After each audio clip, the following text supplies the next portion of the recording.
Being stuck on towers, scraping the sky. They built a glass paradise way too high. Then the bubble pop, the silent sound of foreclosure signs are all over town. I got a bad loan, a promise they believe. Now the dream is over, they're feeling deceived. I watch from the sidelines, patient and cool, playing by a different set of rules. All I wanna do is, and I can do is take the window.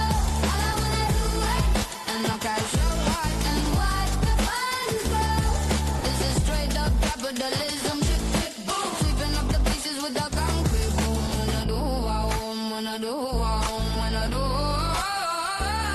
Get a call from my contact, a whisper on the phone. Another empty unit, the speculator is gone. He says a shame with a crocodile tears. He sells me their future for a fraction of last year. The paperwork's easy, a cash only deal. That heartbreak and panic is my next big steal. They get a cardboard box, I get the ocean view. It's nothing personal, it's just what I do. And I catch your body, take your condo. And I catch your body and watch the dance floor. This is straight up capitalism, chick, chick, boom. Sweeping up the pieces with the concrete broom. When I do wrong, when I do wrong, when I do. Some myself ask for a quick return. Some I rent out, let the lesson burn. They call it a crisis, I call it a sale. In this concrete jungle, the strongest prevail. No funny business, I am the business. They sold you a lead, now I'm the witness. Seek your condo.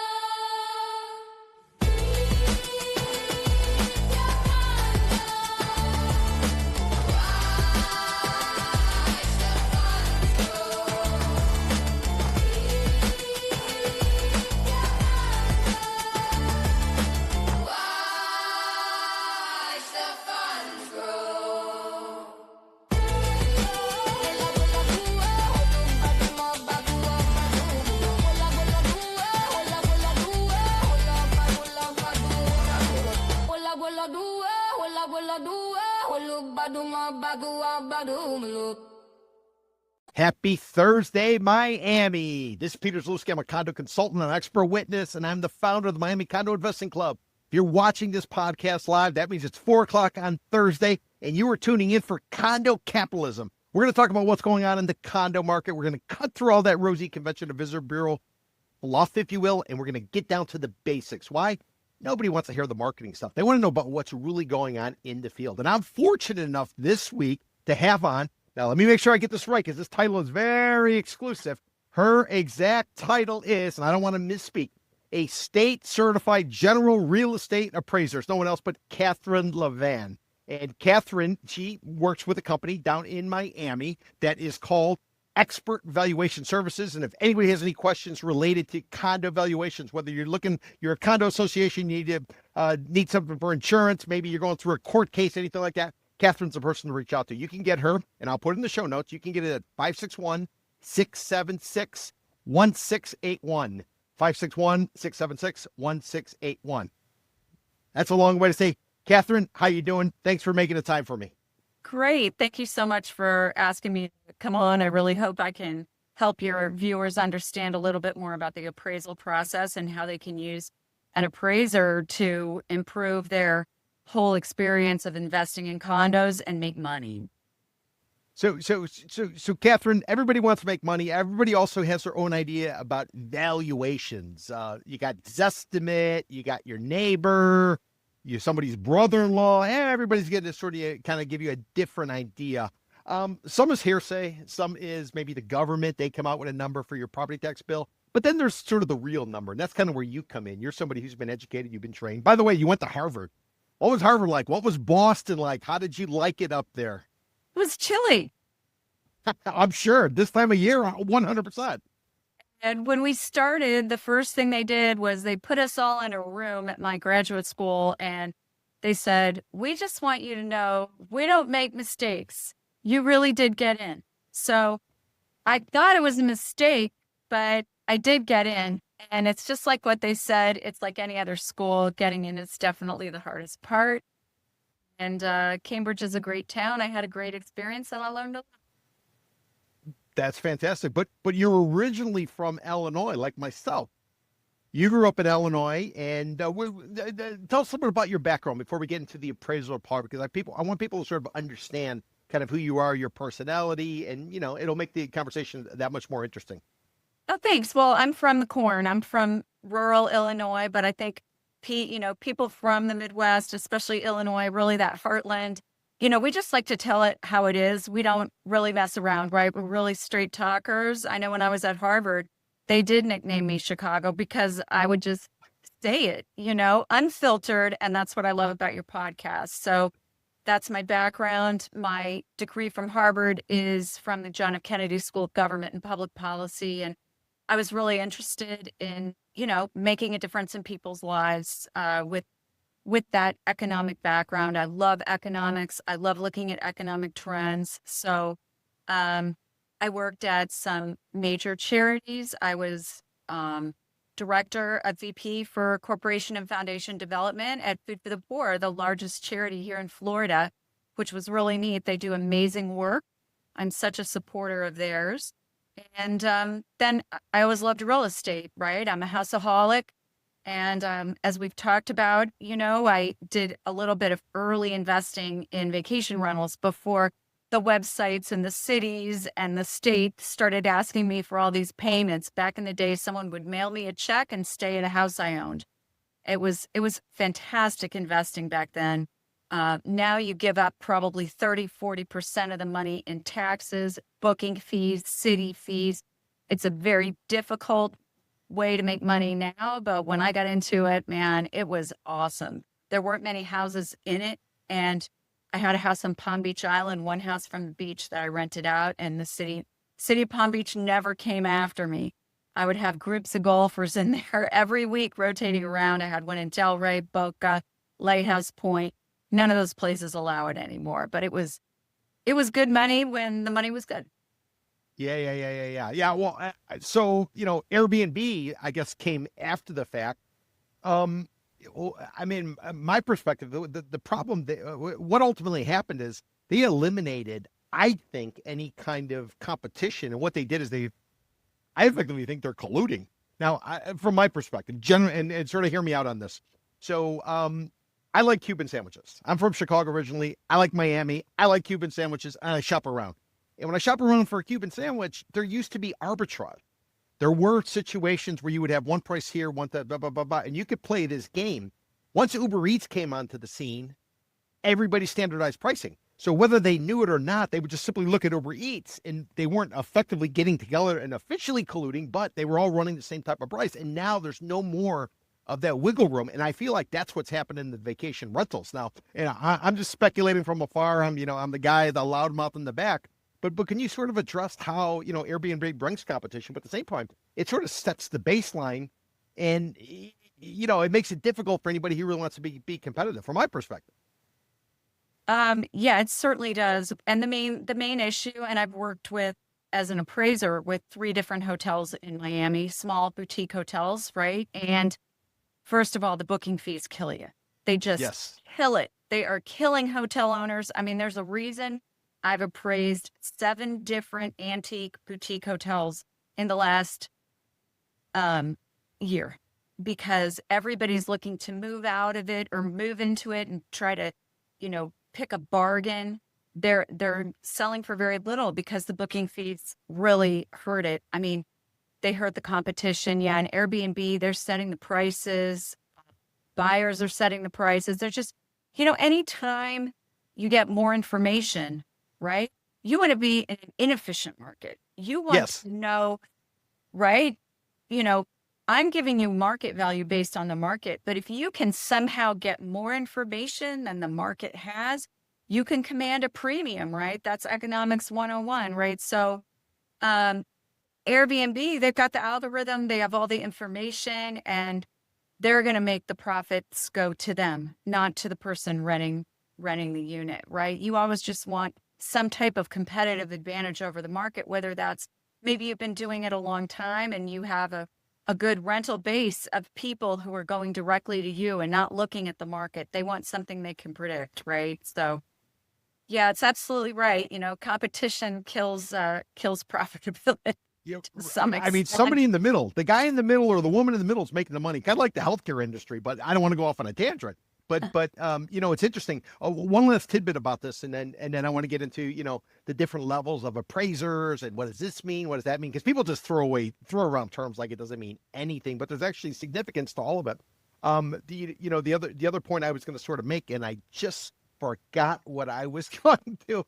I just forgot what I was going. Oh, I know what it was. So I did a podcast last week. I did a podcast with a guy who does AI. He's been a tech guy. I've worked with him for 20 years. And at one point he was working for Lyft out of Boston, actually. Boy, this is like the 2 weeks in a row. We got like people who spent some time and lived up in Boston. Although I don't think he could have gotten to Harvard. So, kudos to you.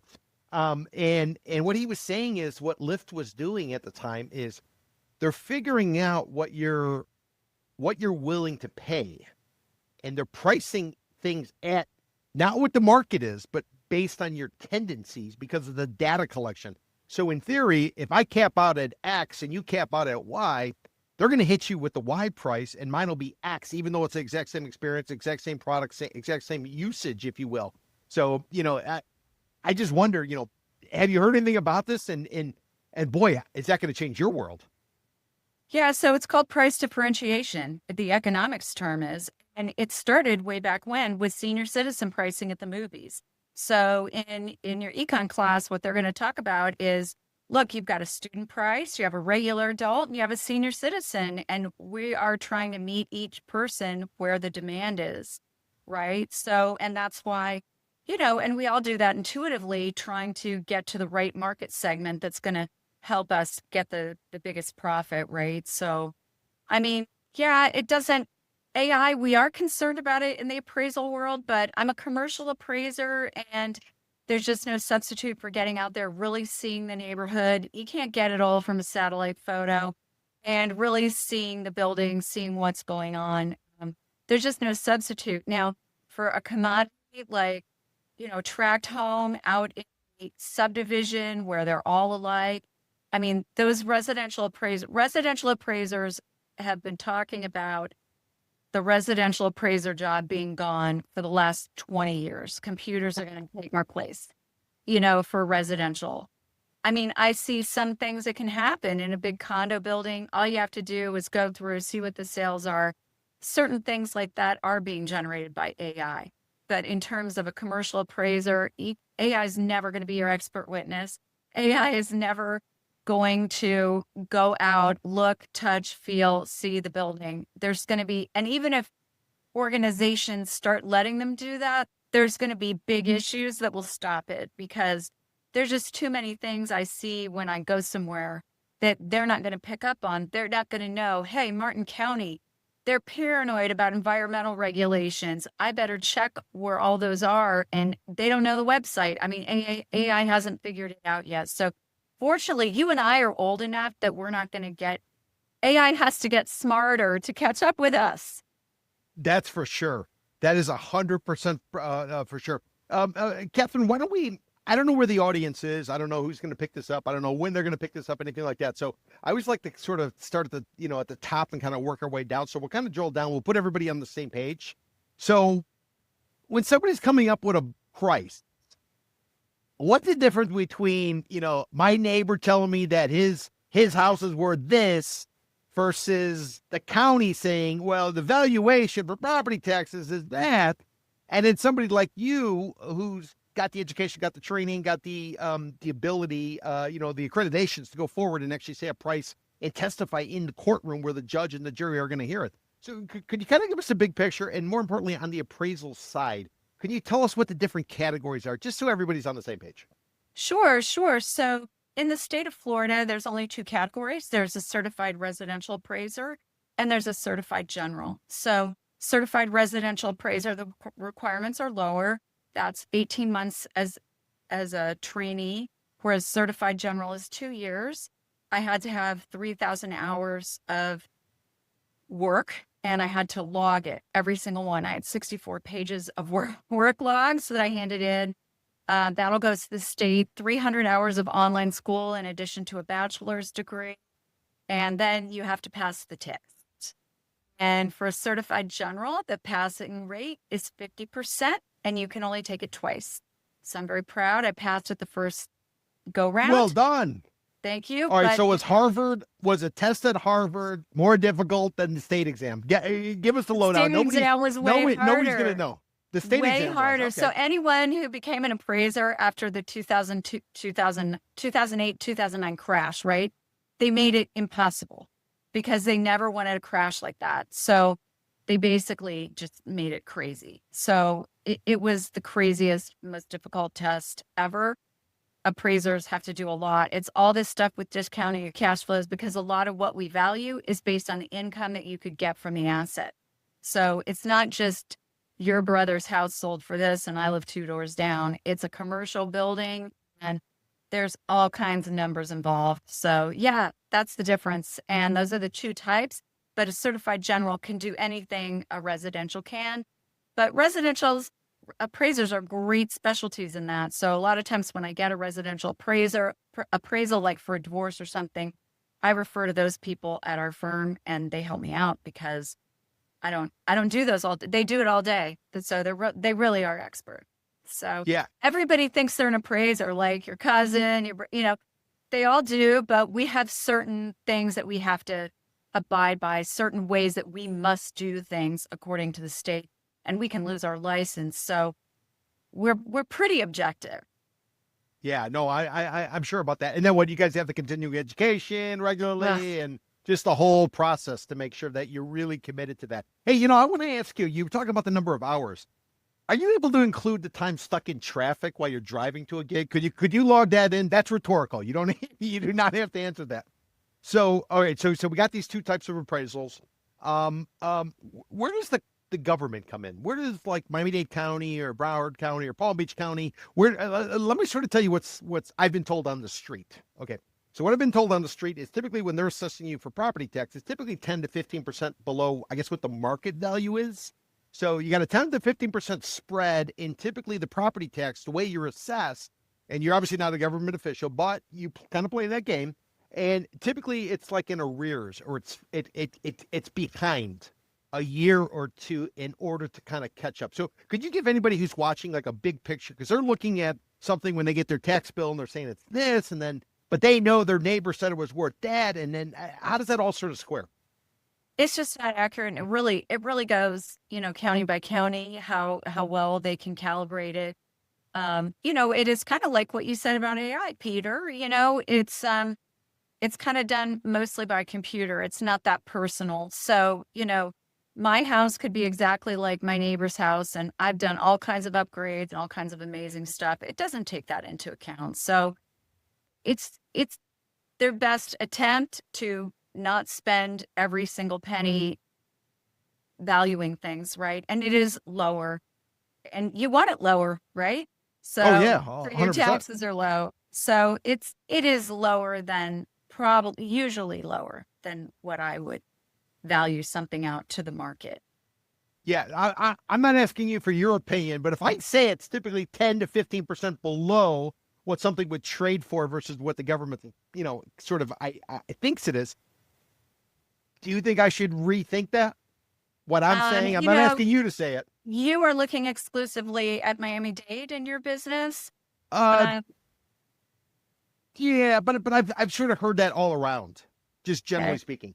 Like there's always or what about the part about it being delayed? Because I think it's reassessed like every couple years. Sure. So it's always going to kind of be lagging, if you will. Yeah, it's lagging, and really I don't pay any real attention to it. I've been asked in court, like, how does this relate to what the county says? And I was like, it doesn't relate at all. It's a totally different value. I don't look at it really. I just don't. Have you ever seen any stats about how many certified general appraisers there are? Because I know a lot of residential. These are people that go in there, they assess it. They put together all the numbers. It's typically used when somebody's trying to get a loan, a mortgage, and or maybe the buyer, they're trying to work out a deal where you get 3 appraisers, whatever the case may be. But any ballpark figure in terms of number of appraisers in the state of Florida, and then what percentage is general? I got to think the general aspect is probably pretty small. Yeah. Yeah. Yeah. So I am in the state of Florida. I'm 4581, and that was passing my test in 2024. Wow. My significant other, which is how I became an appraiser, because you have to work for another appraiser for several years, and that's why it's almost impossible to become an appraiser, because no one wants you to work for them and then steal other customers. But because he's my significant other, I can't steal all his customers. So yes. So he has been an appraiser for 26 years, and mine is 4581, and his is like 3450 or something. So wow, that's not much growth. Years. There's no, we're unicorns for sure. There's quite a number of residentials, just because, as you said, they do basically get mortgages approved, right? So people are always doing that. But that's why I became a certified general appraiser, because I saw how much business my boyfriend had. Yeah. And I was like, first of all, I love real estate. I'm interested in all of it. And also I was like, that's a really good business to be in, and I've got a leg up because he'll let me learn from him. But I stick really close with other appraisers, people who do it alone, just too much chance to make mistakes. We're always talking things over. I mean, as a general, I'm looking at buildings that are all unique, almost always so unique. So it's always checking, rechecking, and then you've got the market moving everything around. Even if I looked at one just like it 3 months ago, something could have changed. Yeah. Zillow comes around. Anybody doesn't know, I'm sure everybody knows it. Zillow is this, it's this advertising website that basically collects a bunch of information. Yeah, they make it available, and then everybody goes in there and they type in their address because I want to see how much their house is worth or how much their neighbor's house is worth. So they have something called a Zestimate. So there was a professor, he used to teach at Florida Atlantic University up in Boca Raton. And he's now moved to the University of Mississippi, a guy called Ken Johnson. And Ken did a study with some of his, with some other professors around the country, and they found that 85% or so of Zillow is actually the MLS. And if anybody doesn't know the MLS is a database that people who have a real estate license, they go and they join a club. The club's called Realtors. If you're a golfer, you join a country club because you want to play the course. If you're a sailor, you join a sailing club so you can dock your vessel at the club. If you're you have a real estate license, you join the club so you get to play with the MLS. The MLS is a database.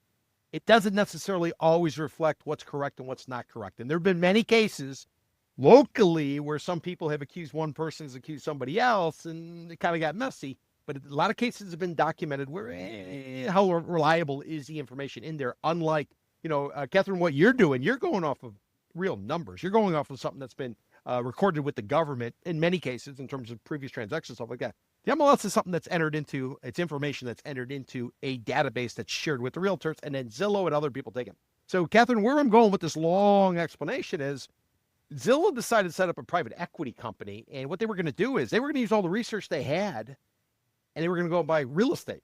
And you know what happened? They lost their ass. They had to dump all of the real estate because they had overpaid based on their estimates. And as far as I know, now they're simply sticking to advertising. They're collecting information, and they're asking realtors to pay if they want to be the preferred a broker who's right aside, like maybe a condo building, whatever the case might be. So this is not to beat up on Zillow, but it is. But really what what it's about is valuation are critical. And if you mess up your valuation, real estate, it's real hard to come back from. This is not, it's not like buying an option on the stock market.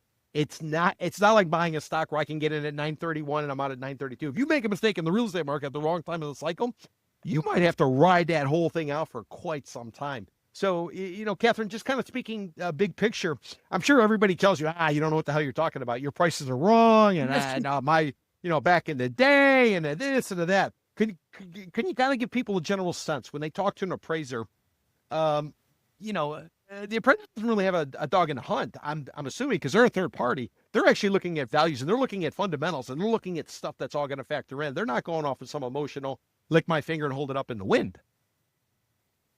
Yeah, that's true. I do always want to hear from my client, though. I try to be responsive to them to whatever extent. They usually know the property better than I ever will. So I do speak to my client, and try to get an understanding of what they're looking for. Because there's usually a range, right? There's usually a range of values that I could go with that I'm comfortable with. So sometimes, they want me to come in at a certain amount, and I try. Sometimes I can't. I mean, I had a hotel deal that I killed. They wanted to pay over $8 million for a Miami Beach hotel, and I couldn't come in any higher than 6.3. And I mean, I had to talk to my colleagues. I was like, you guys, this is killing me, but I can't even get near their price. So, that was a tough situation. So we definitely come in. I do my best, but my methods are looking at recent sales, speaking to people, speaking to brokers. Brokers know what they're talking about. They're doing it all day. They're trying to earn a commission. So really speaking to parties without informing them maybe on what I'm talking about. But sometimes I might say, do you know this building? Do you know that building? What do you think about it? What are you hearing? There is just no substitute for talking to people. And that's why I'm not at all surprised to hear your point about Zillow, because I can go and do it blind without calling brokers. The best appraisers always call. I can't even tell you that people who charge 2 or 3 times more than I charge, and I get in a situation with a lawsuit and I go, did they check the environmental requirements? And they didn't check. You can't build anything on that lot. So there's just no substitute for talking to everyone, going to City Hall sometimes, talking to people there. They often will know a property that has issues, right? And they'll be able to get back to me and tell me. So that's really a difference. An appraiser is just super, super extra thorough on every possible thing to really dot the I's and cross the T's. And you're only as good as your last one, right? You can make mistakes. There's so many opportunities to make mistakes. I'll share just really quick. I had a case up north where a surveyor surveyed a waterfront lot on the Intracoastal or on the river up there, or whatever, Sebastian, whatever. They surveyed it for the buyer. The buyer thought he was getting an 80-foot wide parcel of waterfront land. The surveyor made a mistake. It was not according to the property, the description, the legal description of the property. It was 40 feet wide according to the legal description of the property. And the buyer of the house sued the surveyor, and I was hired by the surveyor's lawyer. And, I came in saying it wasn't a big difference because they can't build or do anything with the extra land, and it was just extra land. And there were a lot of things that happened there, but I mean, you really have to check with real estate, especially Miami, places where you've got old buildings, new buildings, all kinds of environmental concerns. There's just no substitute for really checking and not using Zillow. I mean, Zillow is a broad brushstroke, right? So that's all you're getting. I never look at his estimate. All appraisers hate it. And I hate Zillow. It's just pretty wrong a lot, especially with waterfront. When you're dealing with water, I think it's more accurate, out there in the heartland, right? I think so. But here you're going to neighborhood, and you know how Miami is. Wynwood has one value of land for development. 3 blocks down, you're in Overtown, and it's a very different value.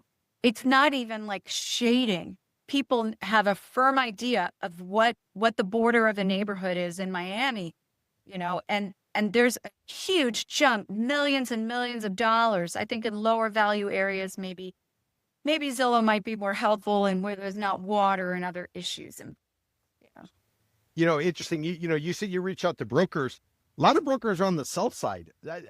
How are you able to how do you navigate the fact that they're all blowing a lot of smoke? Now, everybody eats what they kill, in other words. So you got to really push a story. And if the story is pushed and it sounds good, it's enticing, people are going to run for it. But then like in a market like this, at least from what we're seeing, where the sales are really falling off on the condo side, prices are still going up, but I would argue it's top heavy because it's high priced condos that are getting discounted and they're trading and they're throwing off the overall average. So they're skewing the averages, what I would argue if you look at the median. But so how do How do you sort of adjust to, and then maybe you get somebody like me who's on the buy side and this guy's a chicken little, he doesn't know. So, you have to be able to read the personalities, or is it simply statistics? I got to talk to 7 people. I need 3 on the buy side, 4 on the sell side. Can you kind of give us the big picture? Obviously don't release any kind of secret sauce, approach you have, but just generally speaking, because everybody's got an opinion. First of all, I'm not going to talk to that many interested, but I always have to contact the ones that are the agents of the comps that I'm using. Yes. So that I know that that comp is a real comp and it wasn't Bob selling it to his brother. Even though the property appraiser will usually tell you, I like to know any other facts, right? So they're not going to lie about their sale. They're going to say, here's what happened. And people love to talk. If you just ask them about their job, that's how you get all us guests, Peter.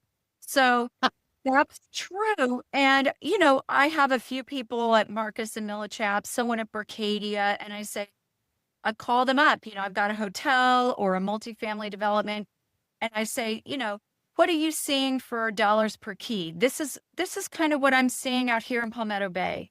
What are you seeing for dollars per key? 150,000 or whatever it might be. And they're like, no, nobody wants to pay that. Somebody paid it a week ago that, for whatever reason, but nobody really wants to pay that. I can't move stuff for that. So they're super honest. The main thing is, Peter, I am not a potential buyer. Sometimes it's just tough to get them to talk to me. That's why I have key brokers that I call that will take my call. But a lot of them, the minute you say, look, I'm an appraiser, they're like, you're not going to buy anything from me.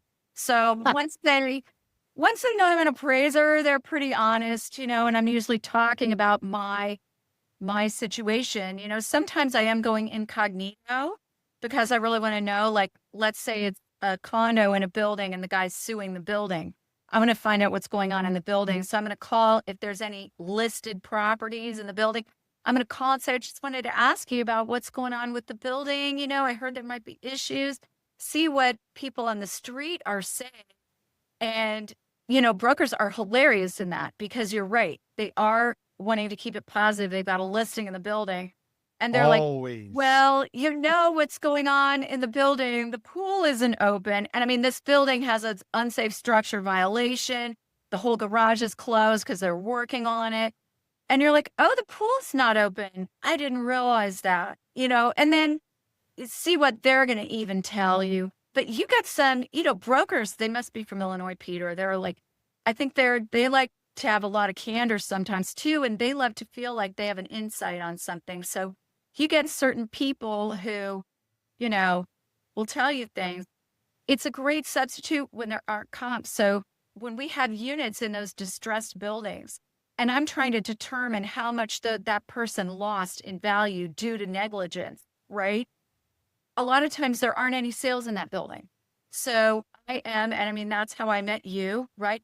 I'm calling experts. I'm calling brokers who have listings in the building. What's going on? What's going on? What might it be worth? Have you had any offers? They're telling me, yeah, it's a distressed building, but I got an offer for $240,000. Then I know that my unit, that's probably the market value of my unit, right?